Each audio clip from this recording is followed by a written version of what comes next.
So, what's up guys, no? Hello po sa inyong lahat.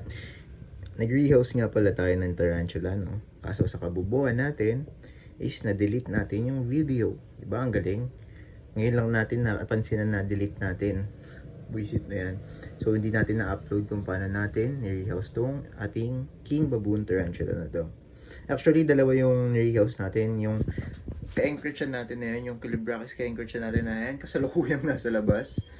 And itong ating KBT or King Baboon Tarantula. Diba? Ang ganda niya. May pagka-rusty red yung color niya. Mapapansin nyo, no? Mamula-mula yung kulay niya. Ang ganda. Actually, hindi ko alam kung rare pa tong tarantula to sa hobby or uncommon na lang. Pero para sa akin, parang rare pa din siya kasi bihira mo pa rin siyang makita sa hobby. Rare siya pero rare nyo din makita, no? Hindi siya lagi nakikita. Medyo malaki na rin to, around 6 to 7 inches ata, I'm not sure. Ayan, compare sa kamay ko, ganyan na po siya kalaki. And ayan yung setup natin sa kanya, no? Nag-iikay na naman yung aso ko, buisit. Pero ayan, simple setup lang. Ayan yung hide niya, huhukayin naman niya yan, no? Gagamitin naman niya yan soon. Kaka-rehouse lang kasi natin sa kanya, kaya hindi pa siya nagbabarrow.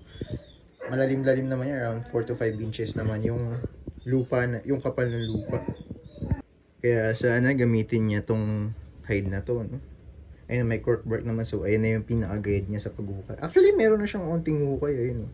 Kaso lang, hindi pa niya masyadong nalalaliman, no? So, ayan, simple setup lang sa kanya. Proceed naman tayo dito sa ating ka-anchorage, no? Ayan, yung ating Calibracis ka-anchorage. Ayan, napakaganda na itong tarantula na to, eh. Dark black. Ayun yung ginawa niyang hide niya. Mas nauna ko ni-rehouse yung KBT, kaso nga lang mas mabilis maggawa ng webbing tong ating Calibracis ka-anchorage or Dark Earth Tiger Tarantula, no? Ang ganda na nagawa niya sa kanyang hide. Simple setup lang din to kasi fossorial species din naman to ng tarantula, no? Pero parang arboreal, eh, no? Nakakapit sa salamin. Pero yun, pasensya na sa glare. Ayan po siya, yung ating Calibracis ka-anchorage. Malaki din po yan.